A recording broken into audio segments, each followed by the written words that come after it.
9 kartus matuok, 10 pjauk. Tokia taisykle turėtumėm vadovautis diegiant bet kokį pokytį Lietuvos švietimo sistemoje valstybės mastu.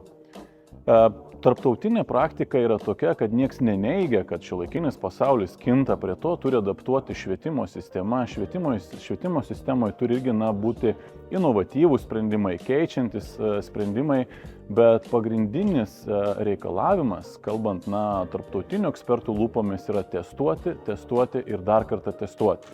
Todėl mes inicijavome švietimo įstatymo pataisas, kuriuose numatome, kad atskirose savivaldybėse ar jų grupėse ar netgi atskirose mokyklose galėtų vykti bandomieji projektai. Tokiu būdu skatintumėm ir regioninę politiką švietimo kontekste. Tokiu būdu mes nepadarytumėm klaidų, inicijuodami reformas ir tikrai gaudami duomenis, matydami praktiką, priimtumėm geriausius sprendimus ir pažangias savivaldybės įtrauktumėm į progresyvių sprendimų priėmimą vardan Lietuvos.